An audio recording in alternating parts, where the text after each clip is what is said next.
How do you think you'd handle it if the person you trusted the most tried to take everything from you? Would you crumble or rise and take control? The music was soft jazz, the kind that made people feel important even when they had nothing to say. Sparkling chandeliers lit up the grand ballroom like it was bathed in diamonds. Waiters in black tuxedos floated between gold-trimmed tables, balancing trays of tiny hors d'oeuvres and drinks with names no one could pronounce. Everything about the room screamed class, money, and curated perfection. It was Darren's birthday, and no one in Nnenna threw a party like he did. The tech mogul had built an empire from scratch and was now one of the city's most powerful men. His face was a regular on magazine covers and gossip blogs, but tonight, he was glowing for a different reason. All eyes were on him, and he was loving every second. Beside him stood Laura, his wife of 10 years. She wore a simple but elegant navy dress that brushed her ankles.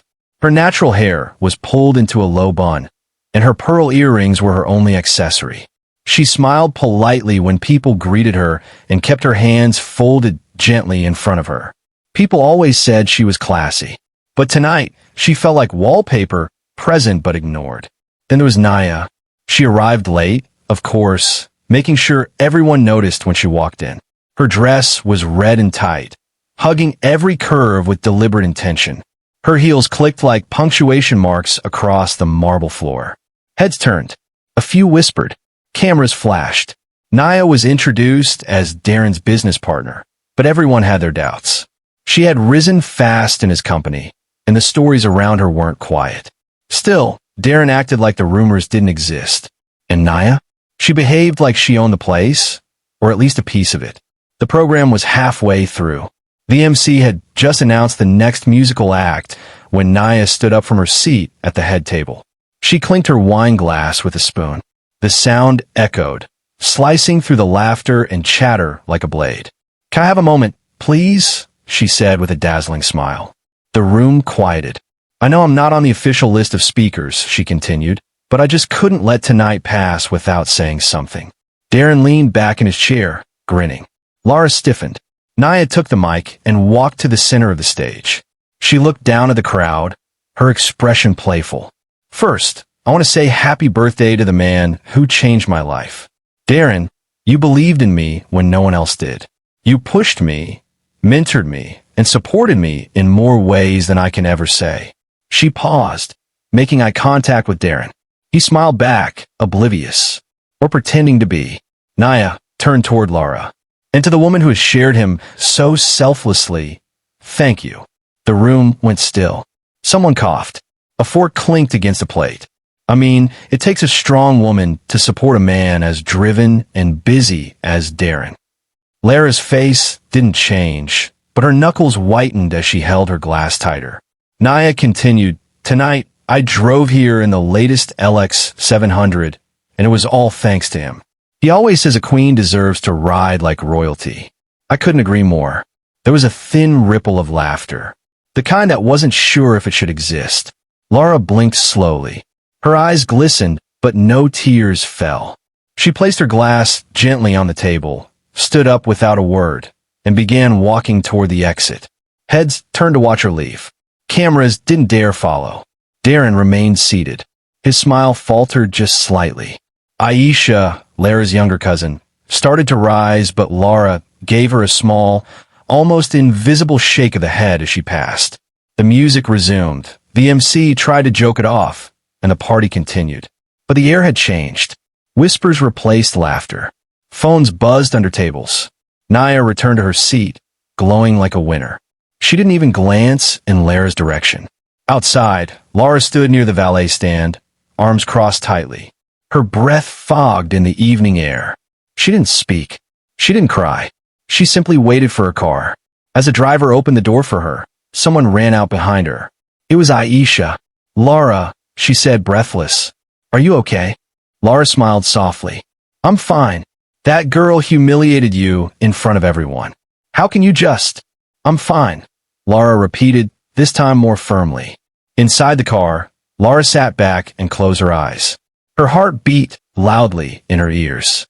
Images of Nnenna's smirk, Darren's silence, and the audience's awkward faces played like a loop in her head. She arrived home, kicked off her shoes, and went straight to the bedroom. The kids were already at their grandmother's. She was grateful for that. Silence filled the house. She sat at her vanity, stared into the mirror, and unpinned her hair. One by one, she removed her earrings, wiped off her makeup, and changed into her nightgown. She moved slowly, like someone recovering from a car crash. The next morning, the sun streamed in too brightly. Lara's phone buzzed nonstop. Messages from friends, acquaintances, even people she hadn't spoken to in years. One message read, "Are you okay?" I saw the clip. Another, "You're trending, hun." Checked Twitter. And there it was. A short video, already viewed thousands of times with the hashtag Lara the Doormat. The clip showed Nnenna's toast, Lara's calm face, and her exit. Someone had added slow, dramatic music over it. People were commenting. She handled it like a queen. Can never be me. This is why I don't do marriage. Lara watched the video once, then turned off her phone. She stood up, walked to the kitchen, and started boiling water for tea. Her hands shook slightly as she spooned sugar into the mug. She took a deep breath and held it. The front door opened. Darren walked in, still in his suit from the night before. "Hey," he said, careful. Lara didn't turn around. "Morning." He walked toward her. "You left early." "I wasn't feeling well." He hesitated, watching her stir her tea. "You saw the video?" She nodded. She was just being playful. "You know Nnenna. She doesn't always think." "She thinks," Lara replied. She knew exactly what she was doing. Darren sighed. It was a joke. Then why isn't anyone laughing? He had no answer. She sipped her tea slowly. He stood there awkwardly, like a man who suddenly realized he didn't know his wife. Finally, Lara looked at him.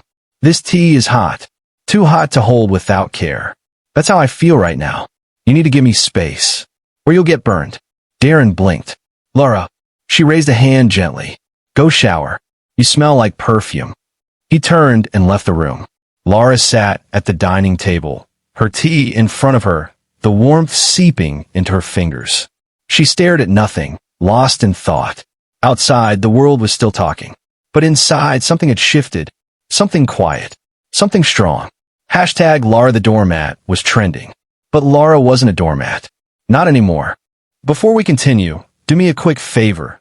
Smash that like button, drop your thoughts in the comments, and most importantly, hit that subscribe button so you don't miss what's coming next. If you're loving these drama, you've got to check out Modern Folktales, Volume 1. These stories have never been shared before and are yours for just a small token. You'll get 5 exclusive, never-before-seen stories, plus 1 jaw-dropping bonus tale that'll leave you speechless. And your support helps keep the channel growing. Links in the description. Grab your copy before the spoilers roll in. Now, let's get back to the story. Rain started tapping lightly on the tall windows of the sunroom. Lara stood frozen, one hand clutching the fake deed, the other resting on her chest, trying to calm the storm inside her. The very air in the room had changed. It was heavier now, like the mansion itself was holding secrets in its walls. She placed the forged document on the glass table gently, as if it might explode. Her eyes kept flicking between it and the journal she used to write in years ago, comparing the signatures. The one on the document was an imitation, close, but not close enough. Whoever had forged it didn't know her loops were always tight, or that she slanted her L ever so slightly. There was no doubt now. Darren had done this. Quietly. Calculated. While sleeping in the same bed with her, raising children together, smiling in photos. Her stomach churned. This wasn't a betrayal, it was an invasion. The kettle whistled in the kitchen, snapping her out of the spiral. She walked over and poured herself some tea. No sugar. No milk. Just hot, bitter truth. Upstairs, the kids were giggling. Timmy was trying to convince his younger sisters that he could do a magic trick involving toothpaste and a coin. Their laughter spilled into the hallway. Lara smiled weakly. They were her joy, her reason to hold it together. Falling apart wasn't an option. By the time she served breakfast, yam porridge with vegetables and a splash of palm oil, she had slipped into full mom mode. She helped pack lunchboxes, braided Zara's tiny curls, and reminded Timmy to zip up his backpack properly. Darren hadn't come down yet. Not unusual. He liked to stay in bed until the kids left, then emerged like a king for his custom-made coffee. "Daddy still sleeping?" Zara asked. Lara nodded. He had a late meeting. The lie came easily. She'd gotten used to cushioning his absences. Once the kids were off to school, Lara opened the windows in the sunroom and let the rain breeze drift in. She needed clarity, air, something real to help her think. A sharp knock echoed at the front door. She opened it to find Aisha standing in her activewear, holding a smoothie bottle like it was a microphone. Her expression said she wasn't here to gossip. She was here for war. "I couldn't sleep last night," Aisha said, stepping inside. "My spirit was shaking. I knew something was up." "Spill." Lara didn't speak.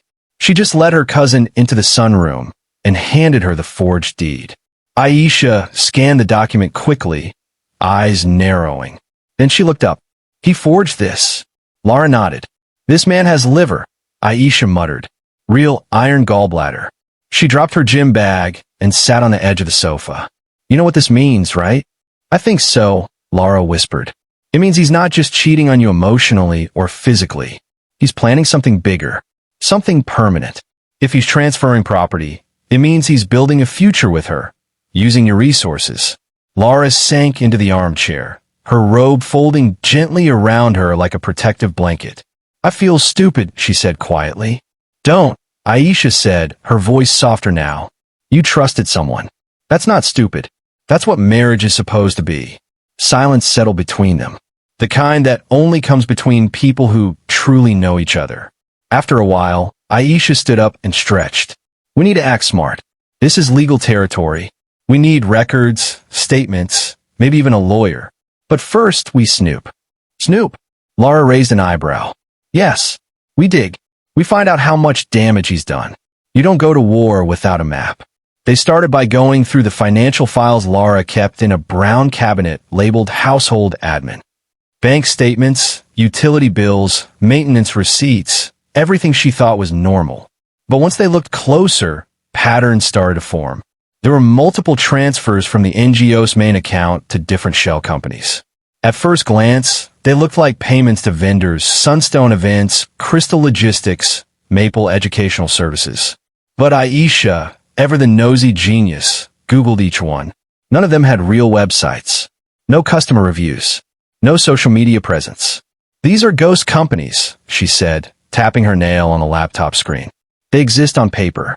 That's it. And the money? Redirected. Probably to Nnenna, or an account linked to her." Lara sat back. The room felt colder now. Or maybe she was just shivering. "Why would he use my NGO?" she asked. "Because it's clean. Respectable. No one questions charity work. People think you're saving lives while he's laundering money for his sweetheart." The realization made Lara nauseous. She stood and walked to the sink, splashing cold water on her face. "Do you want to confront him now?" Aisha asked. "No. I need more. I can't just throw accusations." "You won't need to throw anything," Aisha said. "He's doing a fine job hanging himself. We just need to bring the rope." For the next 2 days, Lara played the role of the perfect wife. She cooked Darren's favorite meals, packed his gym bag, smiled when he came home late with client stories. All the while, she was copying files, recording suspicious calls, and logging every interaction. One afternoon, while reorganizing some old folders in Darren's home office, she found a red envelope tucked behind a stack of books. It was labeled Confidential Private Holdings. Inside were details of offshore accounts, shell companies, and a name that made her chest ache, Nnenna Martins. Listed as co-investor. Lara's hands shook as she photographed every page with her phone. Back in the sunroom, she showed Aisha everything. Her cousin nodded grimly. "You've got him. You got him good." "Not yet," Lara whispered. "I need to know how deep this goes." That night, as the kids played Monopoly in the living room, Lara excused herself and walked into the garage. Darren's second car, the one he claimed was strictly for office use, was parked inside. She opened the glove compartment and found a valet receipt from Zenith Suites. The date was 3 days ago. Same day Nnenna posted a random sunset view on her Instagram story. The pieces were clicking fast now. Lara climbed in her own car and sat quietly, staring through the windshield. Her heart wasn't broken anymore. It was sharpening, becoming something else, something stronger. The next morning, while Darren was out, Laura received an alert from her email inbox. It was a scanned copy of a property verification request sent to the Lekki Land Registry. Attached was a document confirming the new joint ownership, and the request had come from Darren's legal assistant. She printed it, added it to the growing stack of evidence. Later that evening, Aisha popped in again, this time with takeout and wine. "You look different," she said, eyeing Laura. "I feel different." Aisha raised her brow. "In a good way? In a scary way?" Laura opened the folder and laid out the documents. Aisha whistled. "Sis, this is a mini trial folder. You're ready for anything." But just as they started sorting through more files, Aisha noticed something tucked behind one of the NGO folders, a legal-looking envelope with Lara's name printed on it. She opened it. Inside was a transfer deed, the same property from her father, but this time the signature had been certified. A fake notary stamp, a fake witness. It was all too clean. Aisha looked up. This is how he planned to get away with it. Laura couldn't speak. Her throat was tight. He forged everything, not just your signature, even the witnesses. The final page made her blood run cold. It was a letter, drafted but unsent, addressed to Mr. and Mrs. Martins. A note about combining family investments. Talks of a future. Talks of marriage. Aisha gasped. He's planning to marry her. Laura didn't answer. She didn't need to. The answer was on the page. She stood, slowly. Her tea had gone cold. The rain had stopped. But inside her, the storm had only just begun. In that moment, she knew this wasn't about heartbreak anymore. It was about betrayal, deception, and reclaiming everything that had been stolen from her, one document at a time. The shadows in the sunroom weren't shadows anymore. They were proof. And Laura was finally ready to turn on a light. The rain had stopped, but Lara's storm hadn't. The sunroom was still. Her documents were stacked neatly, like ammunition before battle.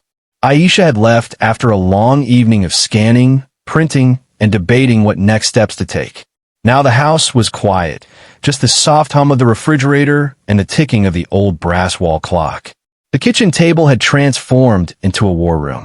Folders labeled with dates, receipts, and accounts were spread out between coffee cups, sticky notes, and her late father's leather-bound journal. Old invoices from her NGO were carefully cross-checked, scanned on her laptop, and saved twice. Once on a flash drive hidden in her sock drawer, and once on the cloud under a new email account only she had access to. Lara's eyes were tired, but her mind was sharper than ever. She flipped through the pages of the journal, stopping at a note her father had written years ago. Always read the fine print, even in love. That night, after tucking the kids into bed, she opened her laptop and searched for a name she hadn't typed in years, Barrister Tate Atkins. Her father's old lawyer. The man who had once said to her, "Don't ever sign a smile." His contact popped up. She took a deep breath and typed out a message. "Barrister Tate, this is Laura Ayola. I need help. It's urgent." She hit send. The next morning, Tate replied with a simple, "Come by tomorrow. Don't bring anyone." 10 a.m. Laura didn't hesitate. She took a day off from her NGO duties, dropped the kids at school, and drove to his quiet office in Old Marina District, a charming but tired building with old law books and wooden blinds. Tate was older now, slower, but his mind was still sharp. His eyes, half hidden behind round spectacles, were full of curiosity and concern. He listened without interrupting as Laura explained the party, the toast, the forged document, the rumors. Everything. After she finished, he leaned back in his chair and sighed. "You're not just dealing with infidelity. This is organized manipulation. You need more than me. You need someone who can trace these moves." He scribbled a name and number on a yellow post-it. Iamide Craig, private investigator. Discreet. Smart. She won't ask unnecessary questions. Laura left his office with a folder of legal advice and a new sense of direction. Her stomach turned at the thought of being right about Darren. But something else was growing. Not just suspicion, but strength. That evening, back in Palm Ridge Estate, the kitchen was her base again. As rice boiled on the stove, she opened her laptop and called Iamide. The woman's voice was firm but kind. "I work quietly. I'll start by looking into Naya's past." "Thank you," Lara said. "I just want the truth." "For women like us," Iamide replied, "truth is survival." And with that, the war began. Lara changed passwords, activated alerts on her accounts, and quietly moved funds into a new trust under her children's names.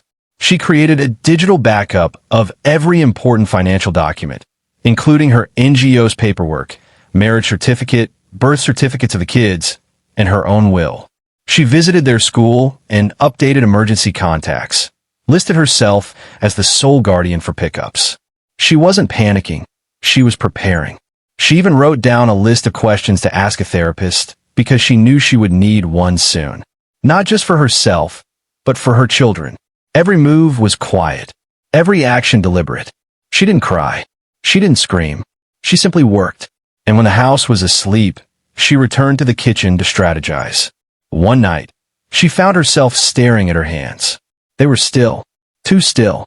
Not shaking, not restless. That's when she realized fear was gone. What remained was purpose. She made tea and opened her laptop. Her new email pinged. It was from Iamide.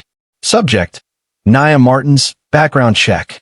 It turned out Naya hadn't always been Naya. 10 years ago, in Gold Spring City, she had gone by another name, Omalala James. She'd been linked to a fraud investigation involving a luxury jewelry scam.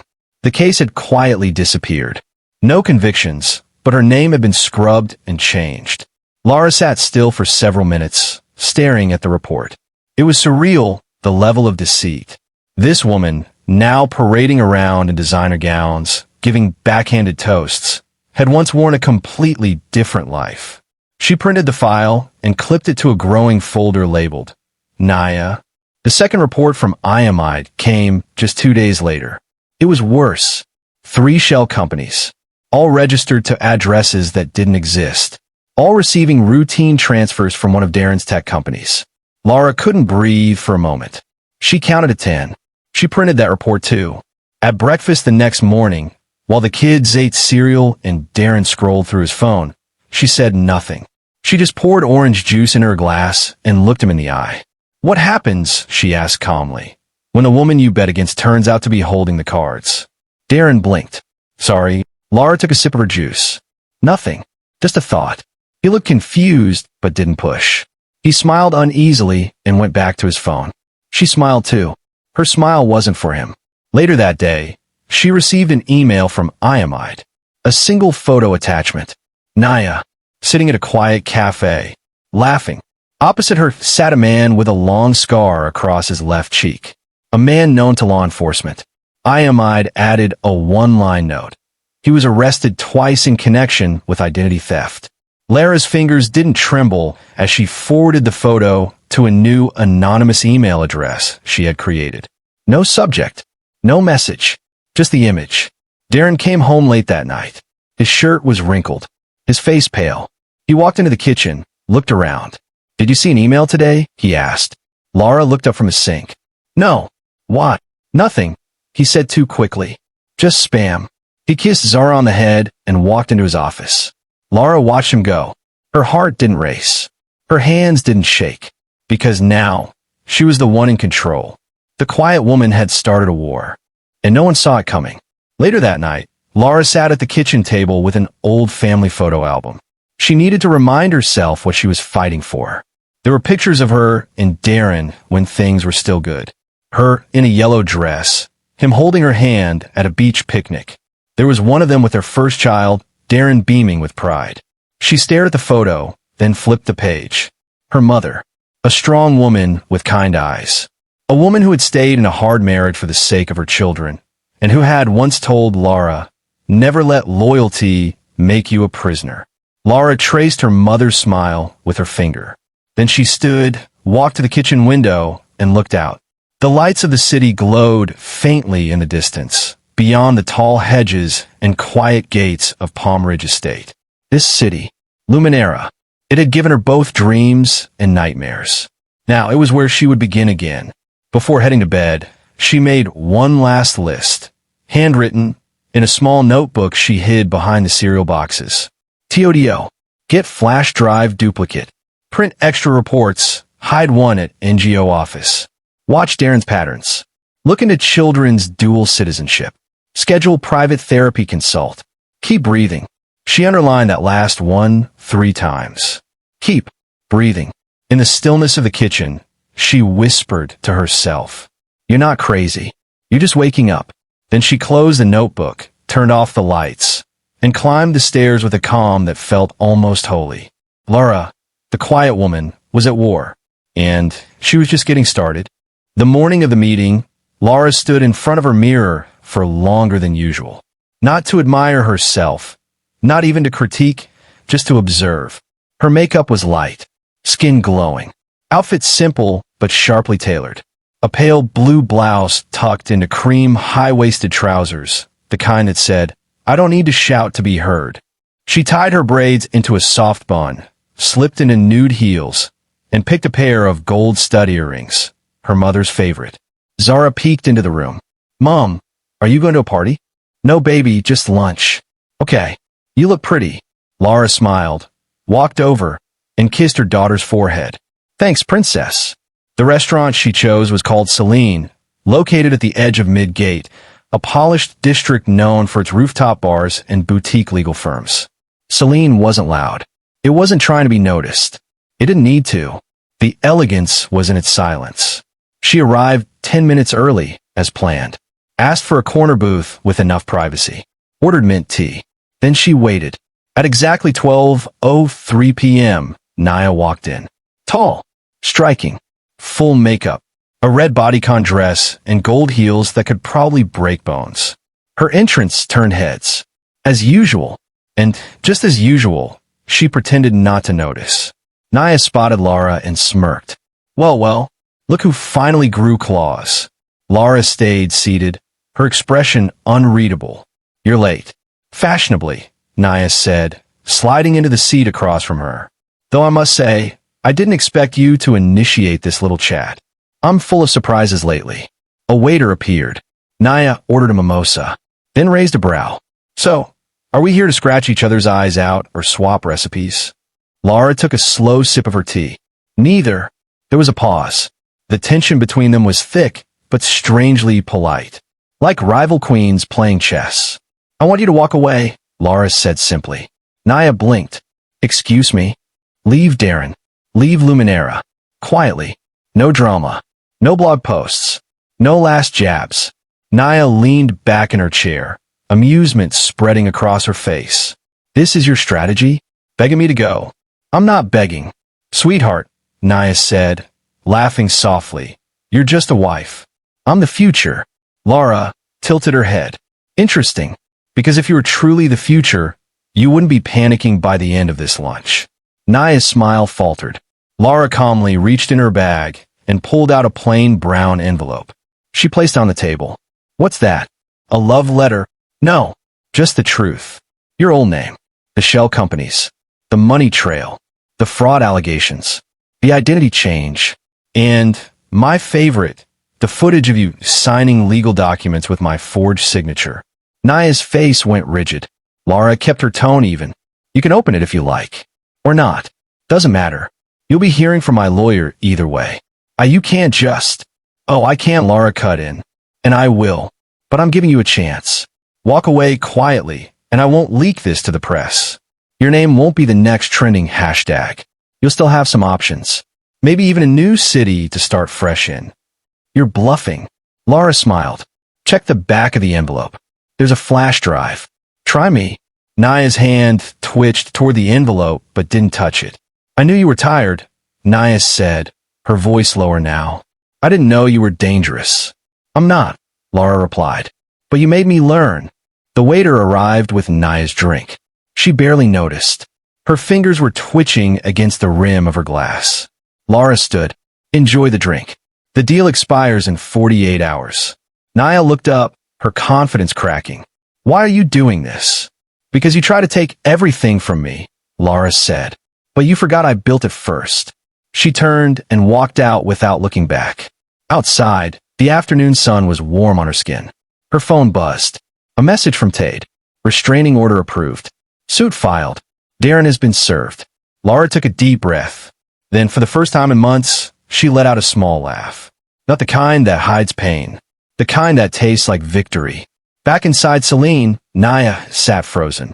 The envelope remained untouched, like a snake on the table. She picked up her mimosa, hands trembling, and sipped. It tasted sour. Across the room, two women were watching her, whispering. One of them nudged the other and muttered, "Isn't that the girl from the party?" Nnenna suddenly felt too hot. She reached in her purse for a tissue, dabbing at her forehead. Her phone buzzed. A message from Darren. "We need to talk. Now." She didn't reply. She stared at the screen until it dimmed. Outside, Laura got into her car, closed the door, and exhaled. The silence in the car was beautiful. She didn't cry. She didn't collapse. She just sat there, letting her own power settle in. Her hands were firm on the wheel. No more shaking. No more pretending. She was done being polite. She turned on the ignition and drove off, not fast but steady, like a woman with time on her side. And behind her, a storm was quietly brewing. The next day, Laura went about her routine like nothing had happened. School drop-offs, NGO check-ins, grocery run. Her face was calm, but her mind was sharp. The wheels had already turned. Her legal team had filed everything. Copies were backed up, evidence protected. At home, she returned to her sunroom, the place that once brought peace and now served as a quiet war room. She sat at her desk, reviewing documents again, checking for any gaps. Zara ran in with a crayon drawing. "Look, Mummy, it's us at the beach." Laura smiled and took the drawing, studying it like a legal file. "It's beautiful, baby. Are we really going there?" "Someday," Laura said, brushing a strand of hair from Zara's face. Soon. Later that afternoon, Aisha arrived, holding a tote bag full of snacks and files. She didn't knock. She never did. "Well," she said, plopping on the couch. "Did you break her spirit or just lightly bruise it?" Laura handed her the flash drive. I gave her a choice. Aisha's eyes lit up. "You, my dear cousin, are evolving. You've gone from sad wife to Bond villain in 3 weeks. I'm not looking to destroy anyone. Just reclaim what's mine." Aisha nodded. "Fair. But still, it's fun watching you rise." They shared a look. The kind only close family can decode. It said, "You're not alone." Aisha stayed for dinner.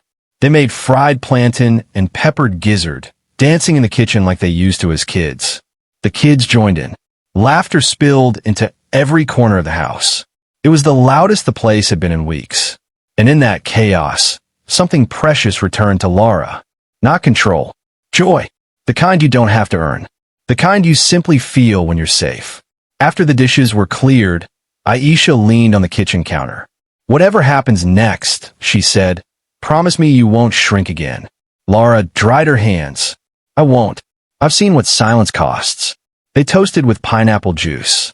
Not champagne, because sometimes power looks like simplicity. By nightfall, the kids were asleep. Laura stood by her bedroom window, sipping tea. Her phone buzzed. Another message from Darren. "Call me." She didn't. She locked her phone, placed it face down, and walked to her closet. She pulled out a box, old photos, letters, handwritten notes from her father. She sat on the floor, going through them. There was one photo of her parents on their wedding day. Her mother had written on the back, "Love is not always loud, but should always feel safe." Laura held the picture to her chest, closed her eyes, exhaled. Outside, the city lights twinkled. Inside, she felt stronger than ever. And Nnenna? Nnenna was still sitting with that envelope, wondering which thread would unravel first. The game had changed, and Laura was no longer playing to survive. She was playing to win. The rain was soft that morning, but the courtroom buzzed like a hive. Journalists huddled under umbrellas, photographers angled for shots, and live streamers whispered dramatic updates into their microphones. Headlines scrolled across screens in sleek cafes all over Luminera. Tech Mobile faces court amid scandal. Darren Palm Ridge empire crumbles. Wife's quiet comeback now a roar. Inside, the air was sharp with tension. The wooden benches filled up quickly. Laura sat near the front, composed in a gray suit. No jewelry, no makeup, just clarity in her eyes and stillness in her hands. Darren was seated with his lawyer, looking thinner than usual. There were shadows under his eyes, like sleep had become a luxury. His once famous charm had dulled. His signature smirk, absent. Outside, his company's board had started distancing themselves. 2 investors had pulled out. He hadn't posted on social media in weeks. No flashy parties. No yacht photos. Just silence. Daily life had shifted dramatically. Where once Laura had quietly tiptoed around his routines, now it was Darren vanishing from public life. She still showed up at school events, at her NGO center, at charity brunches. But he had become a shadow of the man who once lit up tabloids. The judge entered. Everyone rose. A few formalities. Legal jargon. Then came the heart of it. Detective Yuzo was called to the stand. Tall, broad-shouldered, and clean-shaven, he had a quiet authority that made the entire courtroom lean in when he spoke.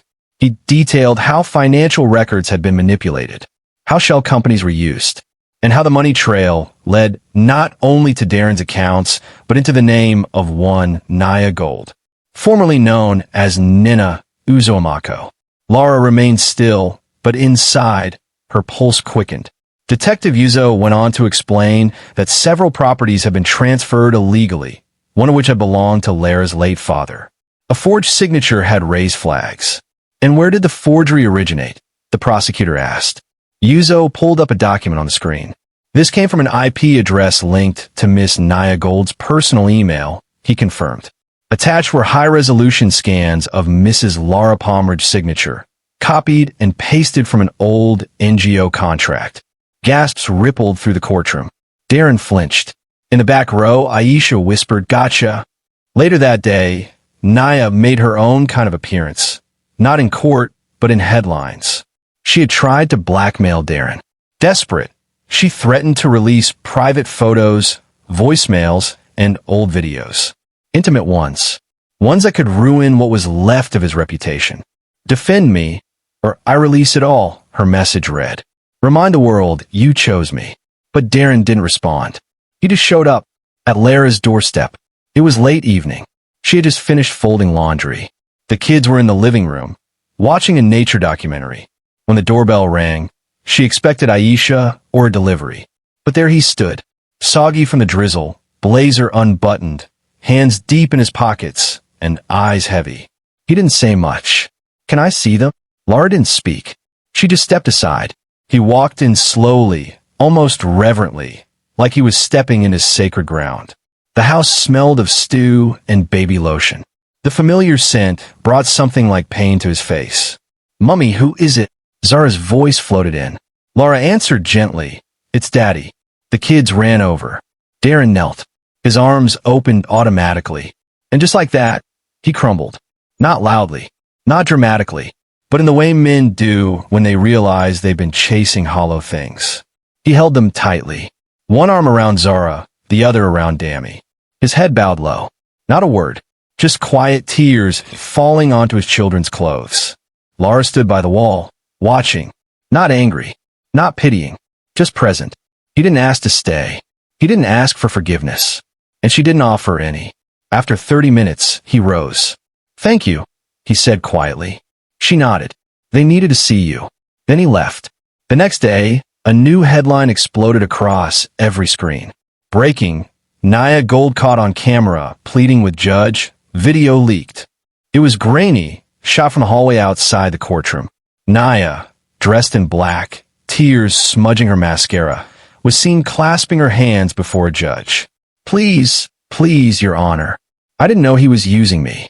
I was just trying to survive. I didn't mean to." The video was 37 seconds long, but that was all it took. Within an hour, it had over 2 million views. By evening, a hashtag was born, #BeggingBabe, and it spread like wildfire. Meme accounts had a field day. Influencers reacted with fake sobs and popcorn. TikTokers reenacted the clip with wigs and heels. Even talk shows joined in.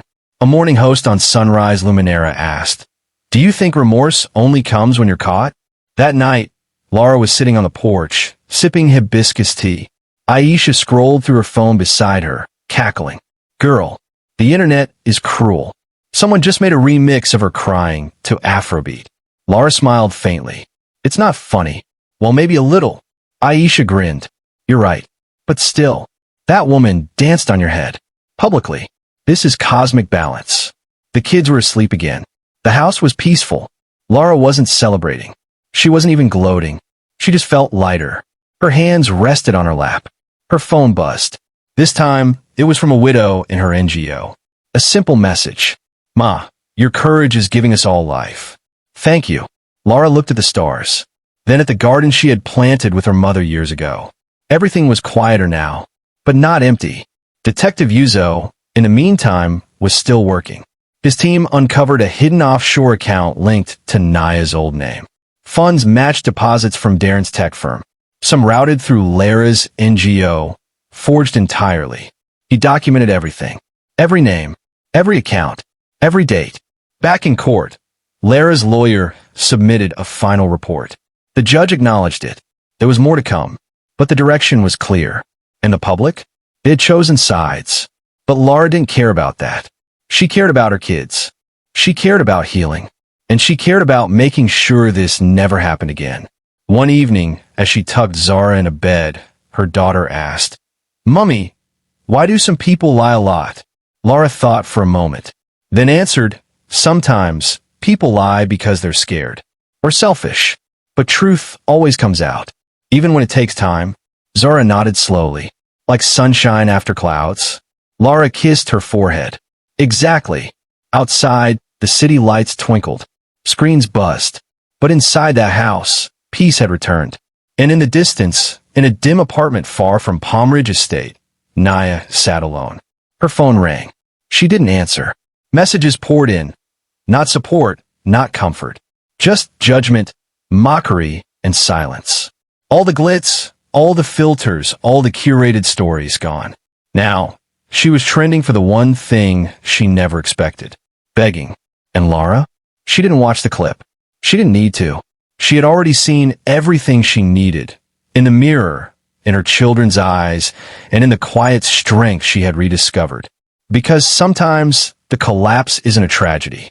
Sometimes it's the start of rebuilding something stronger. It was a bright Sunday morning in Palm Ridge. The sky above Nnenna shimmered a soft blue, kissed with gentle wisps of cloud. Music played from a small speaker perched on the windowsill, something light and jazzy. Inside a sunny courtyard framed by lemon trees and bougainvillea, laughter filled the air. Lara stood barefoot on the patio tiles, wearing a flowy white dress that swayed in the breeze. Her face glowed with that effortless kind of peace, the kind that came from having walked through fire and emerged not just whole, but wiser.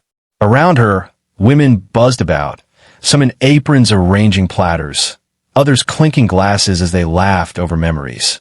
Her NGO team had gathered for a small brunch. Nothing extravagant, just love, stories, and shared healing. The table was simple but warm. Wicker baskets held freshly baked bread. A large ceramic bowl overflowed with fruit. A glass jug of Zobo sat in the center, its ruby-red liquid catching the morning sun. There were handwritten place cards, candles in empty honey jars, and soft cloth napkins tied with twine. Children giggled and darted between legs, their tiny feet kicking up dust. One of them, little Zara, ran past with her face covered in powdered sugar.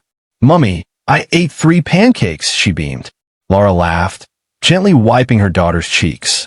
3? That's enough to build a pancake tower. In one corner, Aisha lounged in a hammock, visibly pregnant and radiating sass. Girl, if you don't sit down before that baby somersaults out at this brunch, someone teased. Aisha rolled her eyes playfully. I'm fine. This baby's chill. Unlike her mother. She kicks only when I lie still. Drama queen already. Everyone chuckled. Lara brought her a bowl of papaya slices and settled beside her. So how are you feeling today? She asked. Aisha smirked. Like a goddess. A very sweaty, swollen goddess. The women erupted into laughter. Lara's life had changed. Her mornings no longer began with whispers or uncertainty. Now it was tea on the balcony, yoga in the living room, and meetings with her growing NGO team. What had started as a small widow support circle had blossomed into two full charities. One for women rebuilding after financial abuse, the other offering skill workshops for teen girls. On a nearby table, a copy of her new book lay beneath a pair of sunglasses. Grace After Fire, part memoir, part guide, had climbed the charts slowly, quietly. It wasn't flashy, but it struck a chord. Every chapter poured out wisdom she had earned the hard way. And now, it was being adapted into a short film by an indie studio in Gold Spring. She still cooked, still took her kids to school herself, still lit candles for her mother every Sunday. Darren's life had shifted too. After the lawsuits and the damage to his reputation, his empire dissolved. The board voted him out. Brands that once clamored for his attention now stayed distant. He took a job in a much smaller firm, managing software integration. No headlines, no cameras, just emails and spreadsheets. But he was civil, respectful. He showed up when he said he would. He never brought up the past. And Laura never asked for more. Co-parenting was simple, organized, no drama. Nnenna had vanished. Some said she moved overseas. Others whispered she'd change her name again, this time to something European-sounding. A few tabloids claimed she was spotted in Italy trying to get into real estate, but none of it was confirmed. Laura didn't care to find out. She had no bitterness left to spend. It was late afternoon when her assistant knocked gently on the door to her office, a modest corner room at the NGO headquarters overlooking a courtyard of hibiscus bushes. "Ma'am, there's someone here to see you. She doesn't have an appointment, but I think you'll want to meet her." Laura looked up from the grant application she'd been reviewing.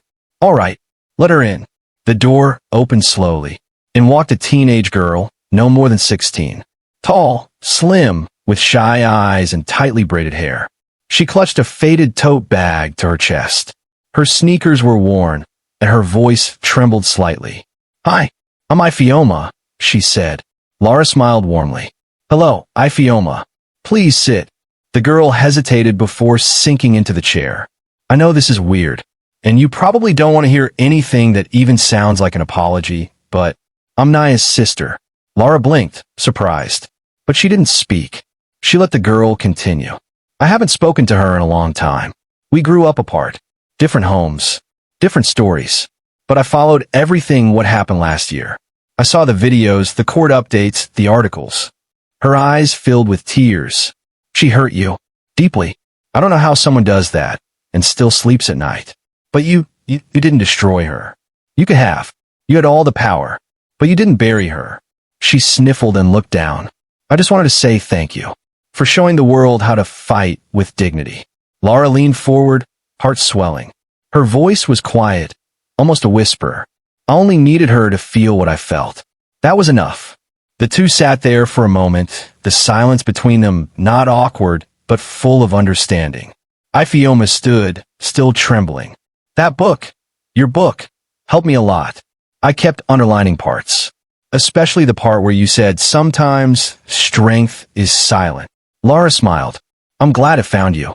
They embraced, not like strangers, but like women connected by scars they didn't choose. After she left, Laura returned to her desk. The evening light stretched across her office wall. On her desk, nestled among papers and coffee mugs, was a crisp, white envelope. She opened it. The letterhead read, "Global Women's Voices Summit, New York Chapter." The invitation was formal, but the words leapt off the page. "We would be honored to have you as one of our keynote speakers. Your story has inspired women across continents." Laura read it twice. Then a slow smile crept across her face. She turned to the window, watching a butterfly dance across the garden. "I think it's time," she whispered. And just like that, the lioness took her next breath. Not with rage, not with pain, but with grace. Because rebuilding wasn't about the noise. It was about becoming whole. Quietly, unshakably, completely. The air in New York was crisp, carrying that early autumn chill that made everything feel a little more alive. Yellow cabs honked in slow-moving traffic, and towering buildings sparkled under the morning sun. On a quiet street near Central Park, a sleek black SUV pulled up in front of a massive glass building, its steps lined with banners that read, Global Women's Voices Summit. Empower. Elevate. Inspire. Inside, the atmosphere buzzed with anticipation. Attendees from over 30 countries filled the auditorium. Women in colorful head wraps, tailored suits, flowing saris, and denim jackets. The energy was electric.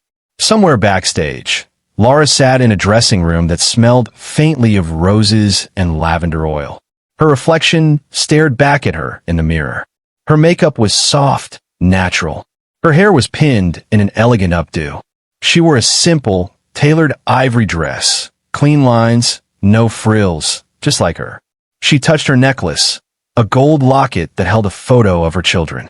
It steadied her, reminded her who she was doing this for. Outside the door, someone knocked. "They're ready for you, ma'am." She stood, took one last breath, and followed the assistant down the hallway. Her heels clicked against the marble floor as she approached the stage. The MC's voice echoed through the auditorium. And now, we welcome our final keynote speaker, a woman whose quiet strength has sparked global conversations about dignity, healing, and rising after betrayal. Please welcome Laura Aladiel. A roar of applause erupted.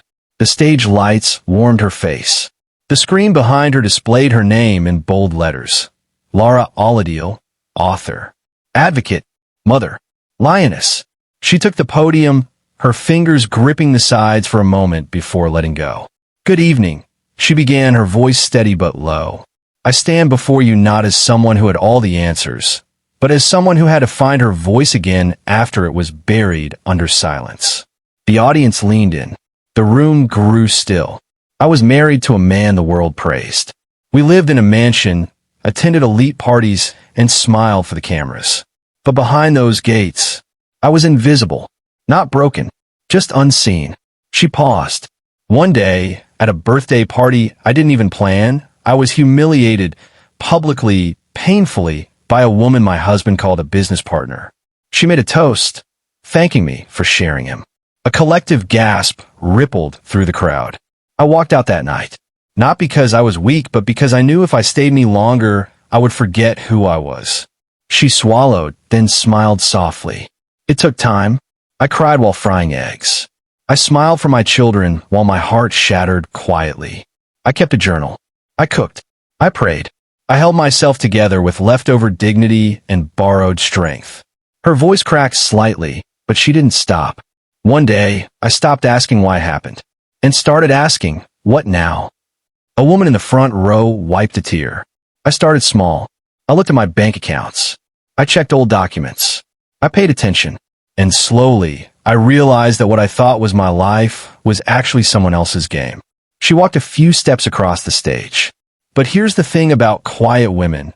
When we rise with precision. The room stirred. I didn't shout. I didn't fight in the streets. I gathered evidence. I filed cases. I hired a lawyer. And when I invited that same woman to lunch, I didn't throw a drink. I slid her a brown envelope. Laughter broke out softly. That's when I realized, you don't need to fight dirty.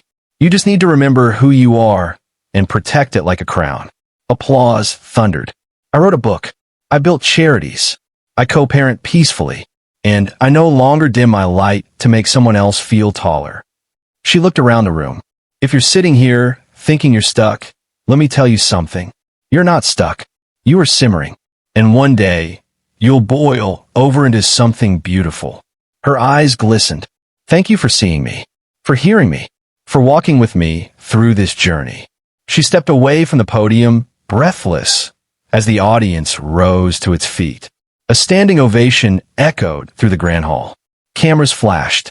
Hands clapped. Some whistled. Others cried. Backstage, Laura wiped her eyes with a tissue, heart thumping in a rhythm she hadn't felt in years. She felt free, light, whole. Then, as she made her way toward the exit door, a woman in a navy pantsuit stopped her. "Excuse me, ma'am. Someone left this for you." She handed Laura a cream-colored envelope. It had no name, just the words, "For Laura."